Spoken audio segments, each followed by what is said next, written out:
হয়েছে যিনি আল্লাহ তিনিই ভগবান। এ কথা কি সত্য? সত্য। ষড়যন্ত্র। মুসলমানদের ঈমান নষ্ট করার পায়তারা, ঠিক কিনা বলেন? ঈমান নষ্ট করে দেওয়ার পায়তারা। ভগবানের স্ত্রীলিঙ্গ আছে ভগবতী, আল্লাহর কোনো স্ত্রীলিঙ্গ আছে? আল্লাহর কোনো স্ত্রীলিঙ্গ নাই। যারা ভগবানে বিশ্বাসী যারা, তারা 33 কোটি ভগবানে বিশ্বাসী, ঠিক কিনা? তারা বড় একটা গাছ দেখলে বলে এটা আমার ভগবান, বড় মাছ দেখলে বলে এটা ভগবান, বড় একটা গাভী দেখলে বলে এটা আমার মা, ঠিক না? একজন দেখলাম হিন্দু পণ্ডিত যুক্তি দিচ্ছে যে আসল মা, যে মা জন্ম দিয়েছে সেই মায়ের চেয়ে আপনার এই গাভী মায়ের গুরুত্ব বেশি কেন? যুক্তি দিচ্ছে। যুক্তি দিতে গিয়ে বলছে যে আমরা যে মায়ের পেশাব পান করি এর কারণ আছে, কারণ আমাদের এই গৌমাতা যে অবদান আমাদের উপর রেখেছে এটা আমাদের গর্ভধারণী মাও রাখতে পারে না। কিভাবে রেখেছে? কয় দেখুন, আমাদের গৌমাতা আমাদেরকে দুগ্ধ দান করেন বড় হওয়ার পরেও, কিন্তু আমরা বড় হয়ে গেলে তো মা তো আমাদের তো দুধ খাওয়ায় না, এই জন্য গৌমাতার গুরুত্ব বেশি। আমি চিন্তা ভাবনা করে দেখলাম যে ওর বুদ্ধি শুদ্ধি আর হবে কি, ও তো খায় গরুর পেশাব। কথা বলেন, ঠিক কিনা বলেন? যে লোকে খায় গরুর পেশাব, এর থেকে ভালো কথা ওর কাছ থেকে তো আশা করা বোকামি। কথা বলতে হবে, ঠিক কিনা বলেন? আমাদের কথা খুব স্পষ্ট, আল্লাহর সমতুল্য কেউ নাই, আল্লাহর তর্জমা ভগবান দিয়ে করা যাবে না, এটা ষড়যন্ত্র, এটার সংশোধন হওয়া উচিত। বইয়ের পাতা থেকে এটা সংশোধন করতে হবে। সংশোধন করা না হলে ওই আসিফ মাহতাবের মতো আমরাও কিন্তু বই টেনে ছিঁড়ে ফেলব। এক কোরআন সংরক্ষণের জন্য আল্লাহ রাব্বুল আলামিন পাতাকে দায়িত্ব দেননি, কাগজের পাতাকে নির্ধারণ করেননি শিলালিপিকে, কারণ পাথরের ঘর্ষণে ঘর্ষণে একসময় ক্ষয় হয়ে যায়, পাথর একসময় পুরাতন হয়ে যায়, এটা একসময় বিলীন হয়ে যায়, অস্তিত্ব শূন্য হয়ে যায়। কোরআনে কারিমের সংরক্ষণের জন্য আল্লাহ রাব্বুল আলামিন এই পৃথিবীর অগণিত হাফেজের সিনাকে কবুল করে নিয়েছেন। আমি আমার ভাষায় হাফেজ কোরআনদেরকে বলি, এরা হচ্ছে জিন্দা কোরআন। তাদের বিরাট সম্মান আল্লাহ পাকের কাছে। সাহাবাই কেরাম রাদিয়াল্লাহু তাআলা আনহুম আজমাইন, তাদের মধ্যে যারা আকারাউহুম কোরআনে কারিমের অধিক তিলাওয়াত করতে জানতেন, তারা সাহাবায়ে কেরামের মধ্যে আল্লাহর নবীর খুব নিকটতম ছিলেন, অগ্রগণ্য ছিলেন দুনিয়াতে। এমনকি যারা কোরআনে কারিমের তিলাওয়াত বিশুদ্ধ জানেন, এই সমস্ত ব্যক্তিদের সম্মান সম্পর্কে নবী করিম সাল্লাল্লাহু আলাইহি সাল্লাম বলেছেন, আল মাহিরু বিল কোরআন মা'আস সাফারাতিল কিরামিল বারারা। যারা দক্ষতার সাথে আল্লাহ পাকের কোরআনে কারিম তিলাওয়াত করতে জানেন, তাদের মর্যাদা সম্মান হচ্ছে নৈকট্য প্রাপ্ত ফেরেশতাদের সমতুল্য। এত বিরাট মর্যাদা তাদের। শুধু তাই নয়, নবী করিম সাল্লাল্লাহু আলাইহি সাল্লাম বলেছেন, আল কুরআনু গিনান লা ফাকরা বাদাহু। কোরআন এমন একটা সম্পদ, এই সম্পদ যদি কারো অর্জিত হয়, ব্যক্তির আর কোনো দারিদ্রতা জীবনে থাকে না। কোরআনে কারীম যার অর্জন হয়, পৃথিবীতে তার কোনো দারিদ্রতা থাকে না, সে ধনী হয়ে যায়। চিল্লায় এখন আল্লাহু আকবার। কোরআন মাজিদের হামেল যারা হয়, ধারক এবং বাহক যারা হয়, তারা এত বেশি সম্মানিত হয় আল্লাহর কাছে, রাসূল পাক সাল্লাল্লাহু আলাইহি ওয়াসাল্লামের কাছে। তারা জমিনে যখন কদম ফেলে, ইয়াদউ আজনিহাতাহা, ফেরেশতারা তাদের পাখাগুলো তাদের পায়ের নিচে বিছিয়ে দেয়। এই সম্মান আল্লাহ রাব্বুল আলামিন কোরআনে কারীমের হামেলদেরকে দুনিয়াতে দান করেছেন। কোরআন মাজিদের মধ্যে আল্লাহ রাব্বুল আলামিন নিজে বলেন, কুল হাল ইয়াস্তাবিল্লাযীনা ইয়া'লামুনা ওয়াল্লাযীনা লা ইয়া'লামুন। নবী আপনি বলুন, যারা জানে আর যারা জানে না, তারা কি কখনো সমান হতে পারে?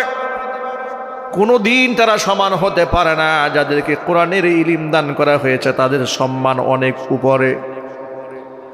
আল্লাহর হাবিব বিষয়টি একটু ব্যাখ্যা করে বললেন। নবীজি বলেন, ফাদুলুল আলিমি আলাল আবিদি কাফাদুলি আলা আদনাকুম।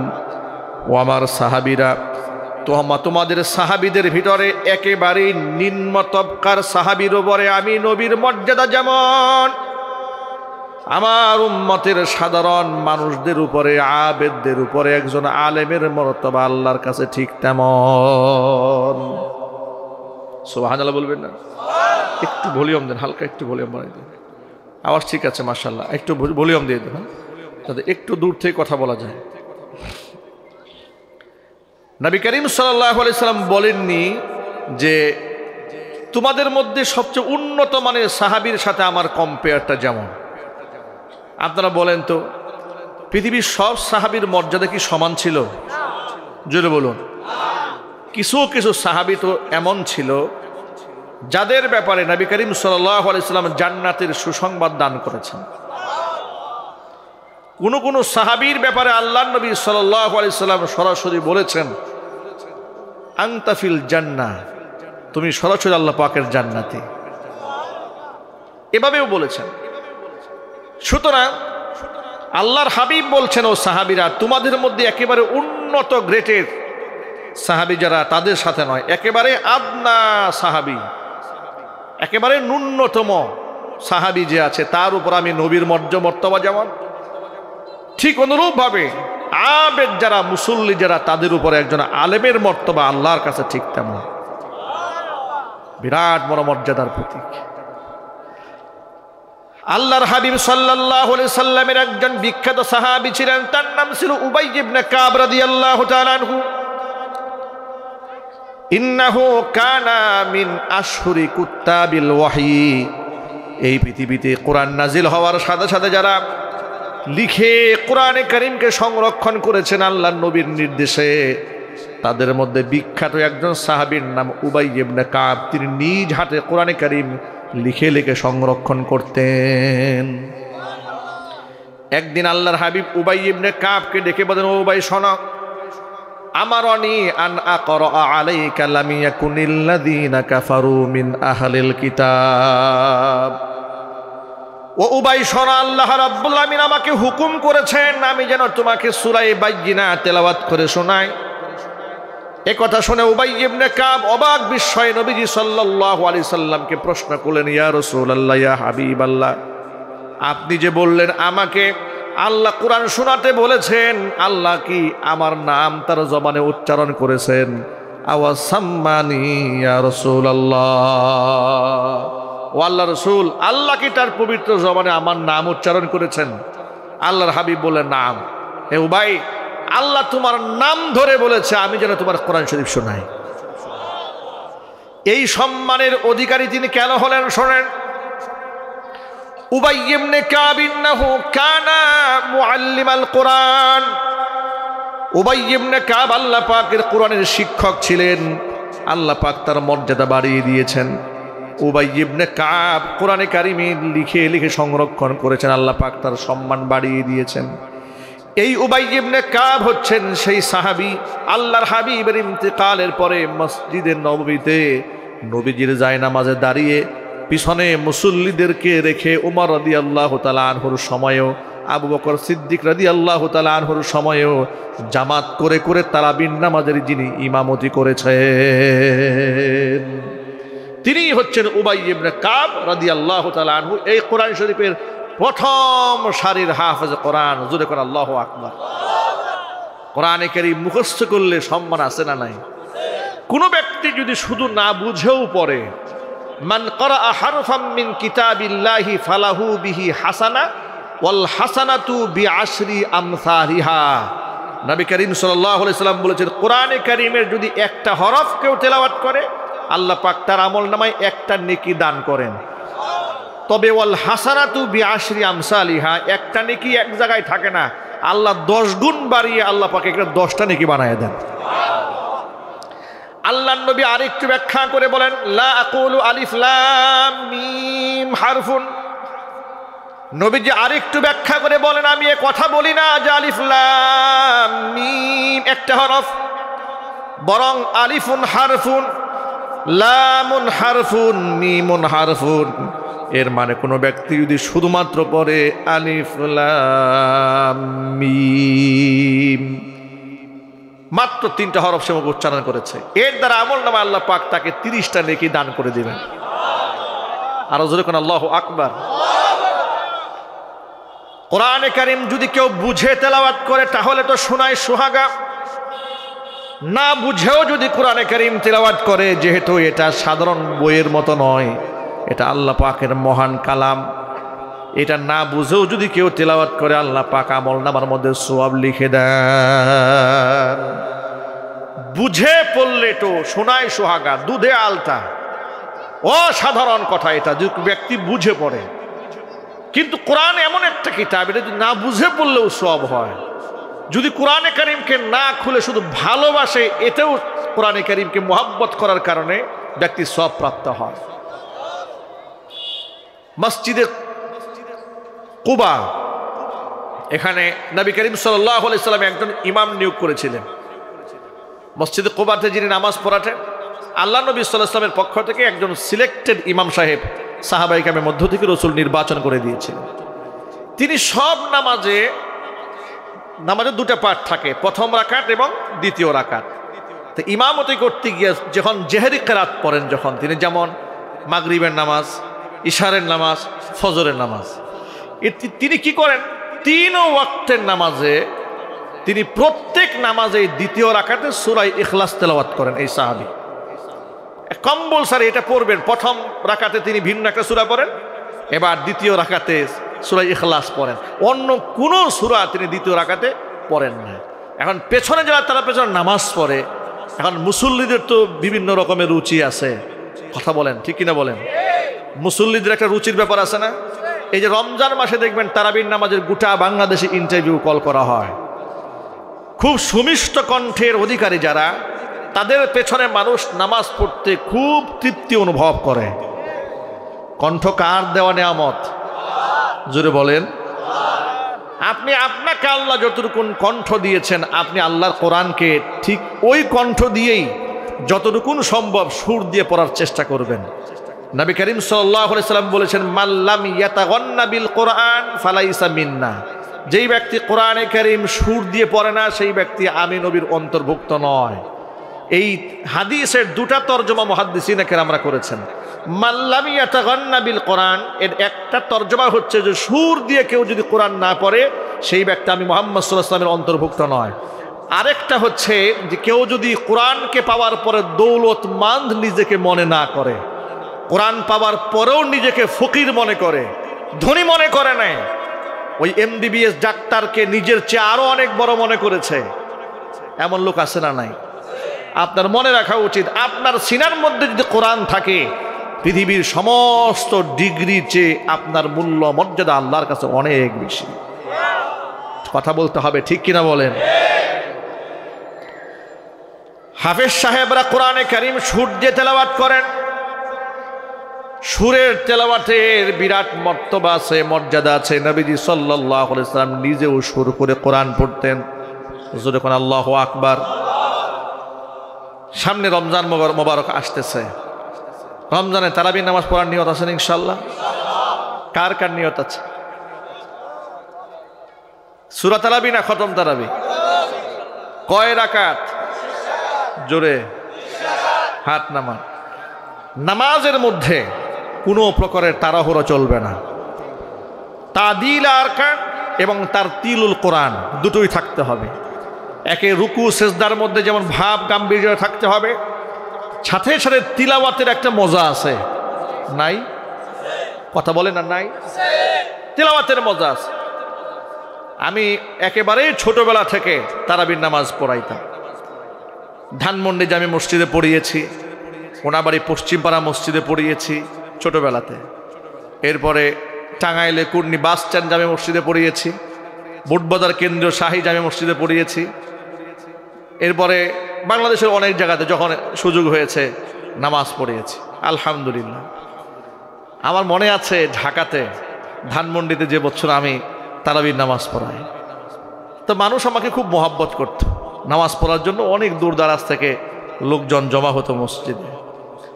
ছোট ছোট মুসল্লিও ছিল বেশ কিছু, একেবারে অল্প বয়সের ছেলেপেলে কিছু ছিল। একদিন আমাকে এসে বলছে, হুজুর তা আপনার পড়া তো আমাদের খুব মজা লাগে, এই জন্য নামাজ ছাড়তে মনে চায় না।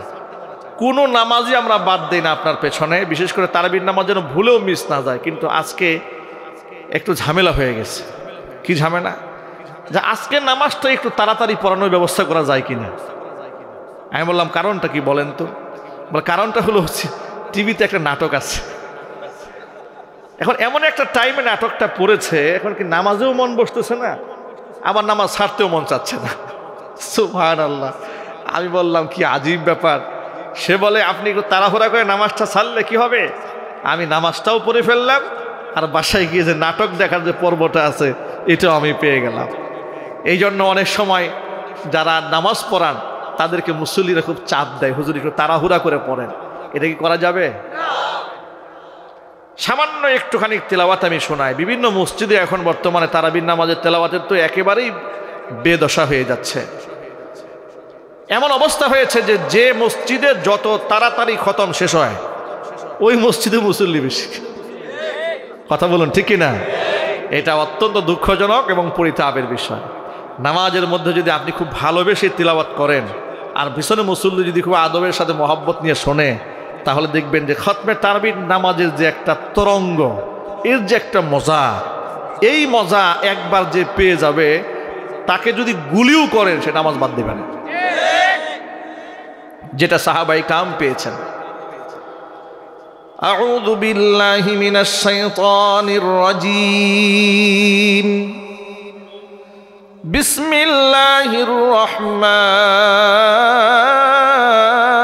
রহিম। আলহামদুলিল্লাহি রাব্বিল আলামিন আর রহমানির রহিম মালিকি ইয়াউমিদ্দিন ইয়্যাকা না'বুদু ওয়া ইয়্যাকা নাস্তাঈন। اهدنا الصراط المستقيم صراط الذين أنعمت عليهم غير المغضوب عليهم ولا الضالين. بسم الله الرحمن الرحيم. يريدون أن يطفئوا نور الله بأفواههم ويأبى الله إلا أن يتم نوره ولو كره الكافرون. هو الذي أرسل رسوله بالهدى ودين الحق ليظهره على الدين كله ولو كره المشركون. يا أيها الذين آمنوا إن كثيرا من الأحبار والرهبان ليأكلون أموال الناس بالباطل ويصدون عن سبيل الله والذين يكنزون الذهب والفضة ولا ينفقونها في سبيل الله فبشرهم بعذاب أليم. يوم يحمى عليها في نار جهنم فتكوى بها جباههم وجنوبهم وظهورهم هذا ما كنزتم لأنفسكم فذوقوا ما كنتم تكنزون. صدق الله العظيم. কোরআন কারীমের তিলাওয়াতের ব্যাপক একটা আসর আছে, ঠিক কিনা বলেন? কোরআন কারীমের তিলাওয়াতের যে মজা, আপনি কি চিন্তা করতে পারেন আবু জাহালের মতো নবী করিম সাল্লাল্লাহু আলাইহি ওয়াসাল্লামের একজন জানি দুশমন সারা দিন ভরে রাসূল পাক সাল্লাল্লাহু আলাইহি ওয়াসাল্লামের সমালোচনা করে আর রাত ভরে জেগে জেগে দাঁড়িয়ে থেকে মুহাম্মদ সাল্লাল্লাহু আলাইহি ওয়াসাল্লামের কণ্ঠে কোরআন শুনে? সুবহানাল্লাহ কি বাড়ি গিয়ে বলবেন? কোরআন কারীমের তিলাওয়াতের ব্যাপক আকর্ষণ। আমরা সাধারণ মানুষ, আমি নিজে দেখেছি ফজরের জামাতটা আমি নামাজে তেলাওয়াত করেছি, পেছনে মুসল্লিরা মুক্তাদিরা শুধু তিলাওয়াত শোনে, অর্থ বুঝে নেয়, শুধু তিলাওয়াতই শোনে, কেঁদে চোখের পানিতে দাড়ি বুক ভিজিয়ে ফেলেছে। এটা হচ্ছে কোরআনে কারীমের মুজিজা। কোরআনে কারীম লা তুহসা আজাইবুহু, এর বিস্ময় কোনোদিন শেষ হবে না। ওয়ালা তুবলা গরাইবুহু, এর বিস্ময়করতা কোনোদিন শেষ হবে না, এটা পুরাতন হবে না। এই কিতাব, এটা চির আশ্চর্যজনক কিতাব। হুজুর কোন আল্লাহু আকবার। আফসোস এই মুসলমানদের জন্য, এই মুসলমানেরা কোরআনে কারীমের চেয়ে ভিন্ন ঘরানার ভিন্ন ধর্মের প্রতি মানুষের প্রতি যে আকর্ষণ ইদানিং আমরা দেখতে পাচ্ছি, কোরআনে কারীম বাদ দিয়ে নানান ধরনের নাটক, গল্প, সিনেমা, রসিকতার গল্প পড়ার জন্য অস্থির হয়ে যাচ্ছে। বইমেলাতে দেখেন, আমি খুব চিন্তা করি এটা নিয়ে, বইমেলাগুলোতে বই বিক্রি হচ্ছে। অনেক সময় আমরা দেখি যে সামাজিকভাবে খুব অন্যায়ের সাথে জড়িত লোকজন, নষ্টা ভ্রষ্টা, চরিত্রের কোনো বালাই নাই এমন কোনো একটা লেখিকা বই লিখলো, আবার তার স্টলে মানুষ হুমড়ি খেয়ে পড়লো সেই বইটা কেনার জন্য। আচ্ছা, আপনি মনে রাখেন, এই পাত্রের মধ্যে যা আছে ঢাললে তো তাই পড়বে, ঠিক না? পানি আছে ঢাললে কি পড়বে? না মধু পড়বে? পড়বে না। যে লেখিকা না, যার নিজের নাই কোনো চরিত্র, কথা বলেন, যার নিজের মধ্যে আল্লাহর ভয় নাই, পরকালের চিন্তা নাই, অশ্লীলতার হাজার প্রমাণ জাতির সামনে আছে, এমন ব্যক্তি একটা বই লিখলো, আপনি তার কাছ থেকে সবক নেওয়ার জন্য দৌড়ে গেলেন তার স্টলে বই কেনার জন্য। একটাবার কি বিবেককে জাগ্রত করে জিজ্ঞেস করলেন না নিজের বিবেককে যে আমি বইটা কেন কিনলাম, কি জন্য কিনলাম? ওই যে দেখলাম এক বৃদ্ধ লোক বিয়ে করেছে, আপনার অল্প বয়সের এক মেয়েকে, মুশতাক সাহেব তিশাকে বিবাহ করেছে। আমি না বলে পারলামই না, নামটা বলেই ফেললাম বোঝাবার জন্য। তারা বিবাহ করেছে না কি করেছে এটা তো আমাদের জানার কোনো প্রয়োজন নাই। অল্প বয়সেও মানুষ বিবাহ করতে পারে, বেশি বয়সেও বিবাহ করতে পারে, বিবাহ নিয়ে আমাদের কোনো এক্সকিউজ নাই। এক্সকিউজ হচ্ছে বিবাহটা কোন পদ্ধতিতে হলো, কথা বলেন ঠিক না? যে বয়সে যেভাবে তারা বাবা মার অনুমতি ছাড়া যেভাবে বিবাহ করেছে, এটা কি কোনো প্রশংসার কাজ? তারা বারবার বলে আমরা প্রেম করে বিয়ে করেছি, প্রেম করে বিয়ে করেছি। আরে বাবা, এত এত প্রেম প্রেম করছেন কেন? বিবাহের আগে আপনি যাকে প্রেম বলছেন এটাকে তো প্রেম বলে না শরীয়তের দৃষ্টিতে। শরীয়তের দৃষ্টিতে এটা জেনা ব্যভিচার বলে। আপনি জেনা ব্যভিচার করেই বিবাহ করেছেন, বাস। আমি সেটা নিয়েও বক্তব্য দিতে চাই না। XYZ কেউ বিবাহ করে ফেলেছে, বাস, এই পর্যন্ত শেষ। কিন্তু বিবাহ করার পরে আপনি এই অল্প বয়সী মেয়েটাকে নিয়ে আপনি ফেসবুক লাইভে আসবেন, টিকটক রিলস বানাবেন, উস্কানিমূলক প্রেমের গান গাবেন, যুব সম্প্রদায়ের চরিত্রের উপর আপনি হানা দেবেন, সমাজের সাধারণ মানুষের উপর ভুল মেসেজ দেবেন, এটা তো এই দেশের জনগণ কখনো মেনে নেবেন। গেল সেকেন্ড পার্ট। থার্ড যে প্রশ্ন আমার সেটা হচ্ছে এই যে এটা আপনাদের পার্সোনাল একান্ত ব্যাপার, একান্ত গোপনীয় ব্যাপার, এ নিয়ে আমরা মন্তব্য করতে চাই না। কিন্তু আমাদের মন্তব্যের কোঠা হচ্ছে এখানে আপনারা বিবাহ করেছেন বুড়ো বয়সে, এটা নিয়েও কোনো আপত্তি নাই। অল্প বয়সের মেয়ে বিবাহ হয়েছে, এটা নিয়েও আমাদের কোনো আপত্তি নাই। এরা আবার সেই কল্পকাহিনীকে বই আকারে ছাপাই ফেলছে। ছাপিয়ে তারা এখন বিশ্বপ্রেমিক সেজে বইমেলায় ঢুকলেন। তারা এখন নিজেদের প্রেম কাহিনী, অবৈধ প্রেম কাহিনী, এটা তারা এখন পাতার মধ্যে দিয়ে বাচ্চাদেরকে শেখাবে। আর সেখানেও দেখলাম অসংখ্য যুবক যুবতী তারা সেখানে গেছে। কেউ গেছে ট্রল করার জন্য, কেউ গেছে ভিডিও বানাবার জন্য, যে যে উদ্দেশ্যেই যাক না কেন। গরম চা দিয়ে ঠান্ডা হয়ে গেছে, গিয়েছে সেখানে। এখন আপনারাই বলেন প্রিয় যুবক ভাইরা, আপনারা আমার সামনে যারা বসে আছেন, যেই লোকটা তার নাতনির বয়সের একটা মেয়েকে বিবাহ করে জাতির সামনে রঙ্গরসের লীলা খেলা দেখায় ফেসবুকে এসে এসে, ওদের এই অবৈধ প্রেম কাহিনী থেকে এই জাতির শেখার কিছু আছে? কথা বলেন। জাতি কি শিখবে তাদের কাছ থেকে? কিছু জানার আছে, কিছু বোঝার আছে। জানার নাই, বোঝার নাই। বই মেলায় এগুলা ঢুকে কি করে? যে বই মেলাতে বর্তমানে ইসলামিক বইয়ের স্টল দেওয়া হয় না, পারমিশন নাই, ইসলামিক বইয়ের পারমিশন নাই, কিন্তু সাবরিনার মতো প্রতারক একটা নষ্টা মহিলার বই মেলায় ঢুকে কি করে? মুশতাকের বইমেলায় ঢুকে কি করে? মুশতাকদেরকে নাকি জনগণ সেখানে বিতাড়িত করে দিয়েছে। মুশতাককে বিতাড়িত করলে হবে না। এই সাবরিনা যে নষ্টা মহিলাটা ওই 3 বছর জেল খেটেছে, কাশিমপুর কারাগার থেকে বের হয়ে এসছে, এই নষ্টা মহিলাকে ঘাড় ধাক্কা দিয়ে এখান থেকে বের করে দেওয়া উচিত। যুবকেরা মনে রাখবেন, যে পরিবেশে যাবেন সে পরিবেশের আসর আপনার গায়ে লাগবে। সুতরাং মুহাব্বত করুন আল্লাহ পাকের কোরআনকে। কোরআনে কারিমের তিলাওয়াত যত করবেন, যদি এদিকে আপনি তাকিয়েও থাকেন, এরপর আপনার নূর, কোরআনের নূর দিয়ে আপনার সিনা আলোকিত হয়ে যাবে। কোরআনে কারিম কার বাণী? সবাই বলেন কার বাণী? প্রিয় ভাইয়েরা আমার,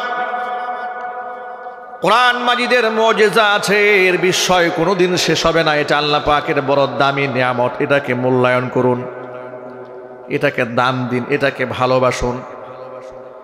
আল্লাহর নবী দু জাহানের বাদশা ইমামুল মুরসালিন রাহমাতুল লিল আলামিন খাতামুন নবিয়্যিন নবিয়্যুনা মুহাম্মাদুর রাসূলুল্লাহ সাল্লাল্লাহু আলাইহি ওয়াসাল্লাম মসজিদে কুবার ইমাম সাহেবকে জিজ্ঞেস করলেন, ইমাম সাহেব, আপনার ব্যাপারে আপনার মুসল্লিরা তো আমার কাছে বিচার দিয়েছে যে আপনি সব নামাজের মধ্যে সূরা ইখলাস পাঠ করেন, কেন সূরা পরিবর্তন করেন না কেন? সাহাবী বললেন, ইয়া রাসূলুল্লাহ, আমি তো আমার মুসল্লিদেরকে বলে দিয়েছি যে প্রয়োজনে তোমরা ইমাম বদলাও, কিন্তু আমি সূরা বদলাবো না। আল্লাহু আকবার বলেন। তোমরা ইমাম চেঞ্জ করো, আমি সূরা চেঞ্জ করব না। হুজুর জিজ্ঞেস করলেন কারণটা কি? তিনি বলেন, ইয়া রাসূলুল্লাহ, এই সূরাটা হচ্ছে এমন একটা সূরা যে সূরার মধ্যে আল্লাহ পাক তার নিজের পরিচয়ের বর্ণনা দিয়েছেন। আল্লাহ পাক এই সূরার মধ্যে বলেছেন, কুল হুয়াল্লাহু আহাদ। সবাই পড়েন আমার সাথে, কুল হুয়াল্লাহু আহাদ আল্লাহুস সামাদ লাম ইয়ালিদ ওয়া লাম ইউলাদ ওয়া লাম ইয়াকুল লাহু কুফুয়ান আহাদ। নবী আপনি বলুন, তিনি এক এবং একক আল্লাহ, তিনি এক এবং একক আল্লাহুস সামাদ, তিনি বেনিয়াজ, কারো মুখাপেক্ষী তিনি নন। লাম ইয়ালিদ ওয়া লাম ইউলাদ, তিনি কাউকে জন্ম দেননি, কারো কাছ থেকে তিনি জন্মগ্রহণ করেননি। ওয়া লাম ইয়াকুল লাহু কুফুয়ান আহাদ, আল্লাহর সমকক্ষ সমতুল্য কেউ নাই। কেউ আছে আল্লাহর সমতুল্য? সুতরাং ভগবান আর আল্লাহ কি এক জিনিস? আপনাদের একটা সূক্ষ্ম কথা বলে দেই, কষ্ট হচ্ছে আপনাদের? সূক্ষ্ম কথাটা হচ্ছে, এই বছর 2024 সালে বাচ্চাদের হাতে যে বই দেওয়া হয়েছে, ক্লাস 7-এর বইতে দেওয়া হয়েছে আল্লাহর প্রতিশব্দগুলো কি কি। সেই প্রতিশব্দের মধ্যে দিয়েছে যে আল্লাহ, ভগবান, গড, এগুলো হচ্ছে আল্লাহর প্রতিশব্দ। বোঝানো হয়েছে যিনি আল্লাহ তিনিই ভগবান। এ কথা কি সত্য? সত্য? ষড়যন্ত্র। মুসলমানদের ইমান নষ্ট করার পায়তারা, ঠিক কিনা বলেন? ইমান নষ্ট করে দেওয়ার পায়তারা। ভগবানের স্ত্রীলিঙ্গ আছে ভগবতী, আল্লাহর কোনো স্ত্রীলিঙ্গ আছে? আল্লাহর কোনো স্ত্রীলিঙ্গ নাই। যারা ভগবানে বিশ্বাসী, যারা, তারা 33 কোটি ভগবানে বিশ্বাসী, ঠিক কিনা? তারা বড় একটা গাছ দেখলে বলে এটা আমার ভগবান, বড় মাছ দেখলে বলে এটা ভগবান, বড় একটা গাভী দেখলে বলে এটা আমার মা, ঠিক না? একজন দেখলাম হিন্দু পণ্ডিত যুক্তি দিচ্ছে যে আসল মা, যে মা জন্ম দিয়েছে সেই মায়ের চেয়ে আপনার এই গাভী মায়ের গুরুত্ব বেশি কেন? যুক্তি দিচ্ছে। যুক্তি দিতে গিয়ে বলছে যে আমরা যে মায়ের পেশাব পান করি এর কারণ আছে, কারণ আমাদের এই গৌমাতা যে অবদান আমাদের উপর রেখেছে, এটা আমাদের গর্ভধারিণী মাও রাখতে পারে না। কিভাবে রেখেছে? কয় দেখুন, আমাদের গৌমাতা আমাদেরকে দুগ্ধ দান করেন বড় হওয়ার পরেও, কিন্তু আমরা বড় হয়ে গেলে তো মা তো আমাদের তো দুধ খাওয়ায় না, এই জন্য গৌমাতার গুরুত্ব বেশি। আমি চিন্তা ভাবনা করে দেখলাম যে ওর বুদ্ধি শুদ্ধি আর হবে কি, ও তো খায় গরুর পেশাব। কথা বলেন ঠিক কিনা বলেন? যে লোকে খায় গরুর পেশাব, এর থেকে ভালো কথা ওর কাছ থেকে তো আশা করা বোকামি। কথা বলতে হবে ঠিক কিনা বলেন? আমাদের কথা খুব স্পষ্ট, আল্লাহর সমতুল্য কেউ নাই, আল্লাহর তর্জমা ভগবান দিয়ে করা যাবে না, এটা ষড়যন্ত্র, এটার সংশোধন হওয়া উচিত। বইয়ের পাতা থেকে এটা সংশোধন করতে হবে। সংশোধন করা না হলে ওই আসিফ মাহতাবের মতো আমরাও কিন্তু বই টেনে ছিঁড়ে ফেলব।